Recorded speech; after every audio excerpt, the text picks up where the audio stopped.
नमस्कार विद्यार्थी मित्रांनो, स्वागत आहे तुमचे आपल्या YouTube चॅनलमध्ये. आज आपण बघणार आहोत इयत्ता 9वीतील इतिहासातील 7वा धडा विज्ञान व तंत्रज्ञान त्याचा स्वाध्याय अभ्यास. चला तर मग बघूया आपला स्वाध्याय अभ्यासातील पहिला प्रश्न. तर आपला प्रश्न पहिला आहे त्यामधील अ दिलेल्या पर्यायांपैकी योग्य पर्याय निवडून विधाने पुन्हा लिहा. त्यातील पहिला आहे अणुऊर्जा आयोगाचे पहिले अध्यक्ष म्हणून यांची नेमणूक झाली. तर उत्तर आहे अणुऊर्जा आयोगाचे पहिले अध्यक्ष म्हणून डॉक्टर होमी भाभा यांची नेमणूक झाली.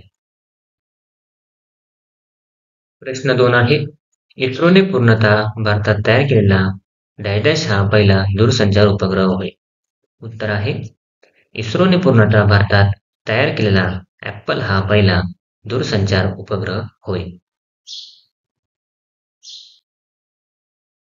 प्रश्न 1 मधील ब आहे पुढीलपैकी चुकीची जोडी ओळखा. त्यातल्या 4 जोड्या दिलेल्या आहेत.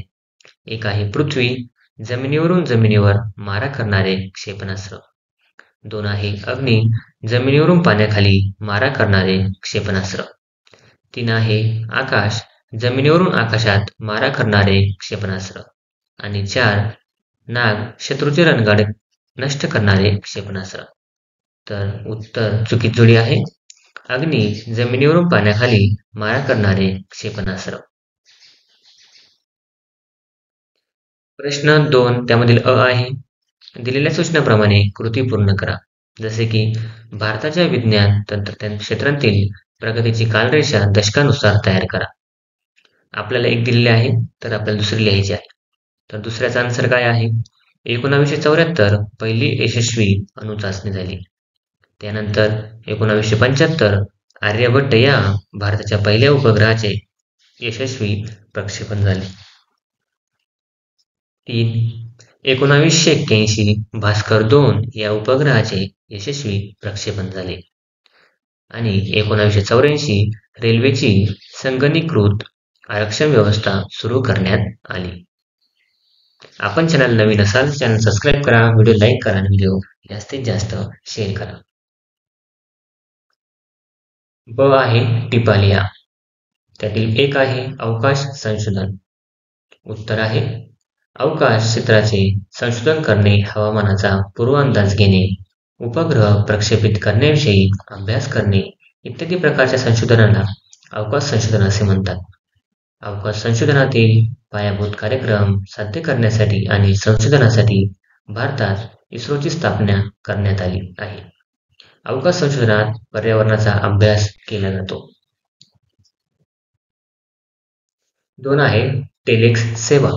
आपण जर चॅनल नवीन असाल चॅनल सबस्क्राईब करा, व्हिडिओ लाईक करा आणि व्हिडिओ जास्तीत जास्त शेअर करा.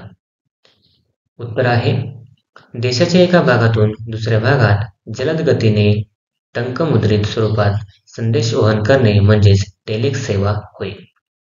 भारतात 1963 मध्ये केंद्रीय दळणवळण खात्याने ही सेवा सुरू केली.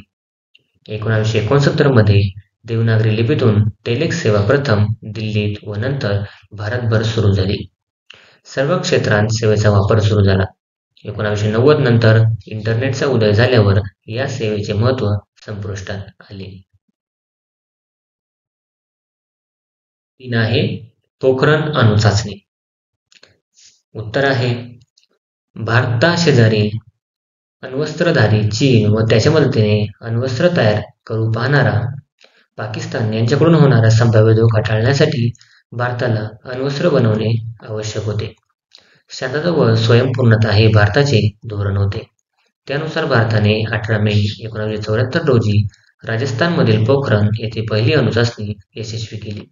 मानवी वस्तीपासून लांब व भूगर्भात पाण्याचा साठा जवळपास नाही या अटींनुसार पोखरण हे ठिकाण या चाचणीसाठी निवडण्यात आले. आपण जर चॅनल नवीन असाल चॅनल सबस्क्राईब करा, व्हिडिओ लाईक करा आणि व्हिडिओ जास्तीत जास्त शेअर करा. प्रश्न 4 आहे भास्कर 1 उपग्रह. उत्तर पृथ्वीच्या पृष्ठभागावरील विविध गोष्टींचे निरीक्षण दूरसंवेदी तंत्राने करणे, भूगर्भातील पाण्याचे व खनिजांचे साठे शोधणे, हवामानाचा अंदाज घेणे, भूगर्भ पर्यावरण व जंगलविषयक छायाचित्र घेणे. आपला प्रश्न 3 आहे. पुढील विधाने सकारण स्पष्ट करा. त्यातील एक आहे, पंडित नेहरूंनी अणुऊर्जा आयोगाची स्थापना केली. उत्तर एक आहे, भारतात वैज्ञानिक दृष्टिकोन रुजवणे. 2. प्रगत तंत्रज्ञानाचा उपयोग करणे. 3. अणुऊर्जेचा वीज निर्मिती व अन्य विघातक कामांसाठी उपयोग करणे. 4. नवीन संशोधनाचा राष्ट्राच्या प्रगतीसाठी उपयोग करणे. या उद्देशाने पंडित नेहरूंनी अणुऊर्जा आयोगाची स्थापना केली. 2 आहे, भारताने अणुचाचणी घेण्याचा निर्णय घेतला. उत्तर 1. भारताच्या शेजारील 3 अण्वस्त्रसज्ज देश आहे. 2. चीनच्या मदतीने पाकिस्तानही अण्वस्त्रसज्ज होऊ पाहत होता. 3. भारताला संरक्षणाची आवश्यकता होती. त्यामुळे शांतता व स्वयंपूर्णता या कारणांसाठी भारताने 1974 मध्ये अणुचाचणी घेण्याचा निर्णय घेतला. आपण जर चॅनल नवीन असाल, चॅनल सबस्क्राईब करा, व्हिडिओ लाईक करा, व्हिडिओ जास्तीत जास्त शेअर करा. प्रश्न 3 आहे, अमेरिकेने भारतावर आर्थिक निर्बंध लादले. उत्तर आपली अण्वस्त्रसज्जता सिद्ध करण्यासाठी भारताने 11 मे 1998 रोजी पोखरण येथे दुसरा अणुस्फोट चाचणी केली. 2. एका हायड्रोजन बॉम्बसह 3 अणुचाचण्या घेण्यात आल्या. 3. अण्वस्त्रांचा प्रथम वापर भारत करणार नाही असे भारताकडून जाहीरही करण्यात आले. परंतु अशा चाचण्या घेण्यास अमेरिकेचा विरोध होता, म्हणून अमेरिकेने भारतावर तात्काळ आर्थिक निर्बंध लादले. प्रश्न 5 आहे, पुढील प्रश्नाची सविस्तर उत्तरे लिहा. त्यातील एक आहे, तुमच्या वापरात असणाऱ्या कोणकोणत्या सुविधांमध्ये उपग्रह तंत्रज्ञानाचा प्रभाव पडलेला आढळतो? उत्तर माझ्या वापरात असणाऱ्या मोबाईल, संगणक, रेडिओ, टीव्ही या सुविधांमध्ये उपग्रह तंत्रज्ञानाचा प्रभाव पडलेला आहे. या माध्यमांमध्ये उपग्रह तंत्रज्ञानाचा वापर केलेला असल्यामुळे मला दूरवरच्या व्यक्तीला पाहता येते, बोलता येते, ईमेल व फोटो पाठवता येतात, हवामानाचा अंदाज घेता येतो. माझ्या वापरात असणाऱ्या वर्तमानपत्रातील बातम्या काही उपग्रहाद्वारेच आलेल्या असतात. प्रश्न 2 आहे, डॉक्टर APJ अब्दुल कलाम यांना मिसाईल मॅन असे का संबोधले जाते? आपण जर चॅनल नवीन असाल, चॅनल सबस्क्राईब करा, व्हिडिओ लाईक करा आणि व्हिडिओ जास्तीत जास्त शेअर करा.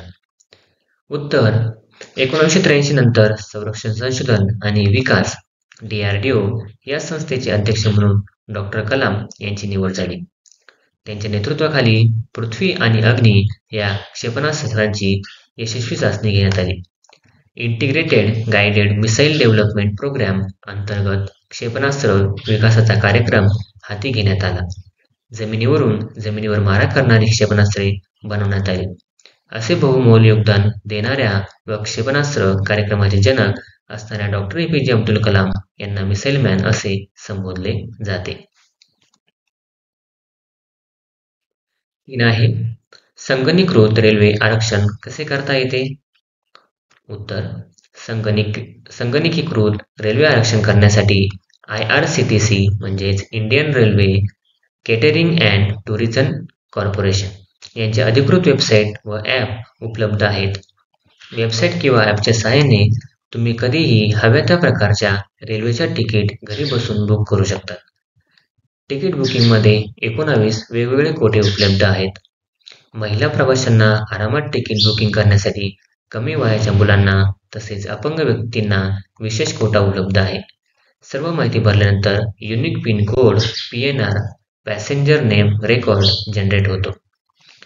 त्याचा वापर करून तुम्ही तुमच्या रेल्वेची सद्यस्थिती समजू शकता. 4 आहे, कोकण रेल्वेची वैशिष्ट्ये कोणती ते लिहा. 1 आहे, 1998 साली सुरू झालेल्या कोकण रेल्वेची पुढील वैशिष्ट्य आहे. त्यामधील एक आहे, या रेल्वेचा मार्ग 760 किलोमीटर लांबीचा आणि 4 राज्यांना जोडणारा आहे. 2 आहे, या मार्गावर एकूण 12 बोगदे असून त्यातील करबुडे येथील 6.5 किलोमीटर लांबीचा सर्वात मोठा बोगदा आहे. 3. या मार्गावर 119 मोठे व 1819 छोटे पूल असून शरावती नदीवर बांधलेला 2065.8 किलोमीटर लांबीचा पूल सर्वात लांब आहे. त्यानंतर दरडी कोसळणाऱ्या मार्गावर वेळेस धोका टाळण्यासाठी इंजिनामध्येच सेन्सेस बसवण्यात आले आहेत. Thanks for watching video. इयत्ता 9वीच्या मराठी, सेमी आणि इंग्रजी या माध्यमांच्या सर्व विषयांच्या स्वाध्यायाच्या नवनवीन व्हिडिओसाठी चॅनलला सबस्क्राईब नक्की करा. व्हिडिओला लाईक करा, कमेंट करा आणि वर्गमित्रांना शेअर करा.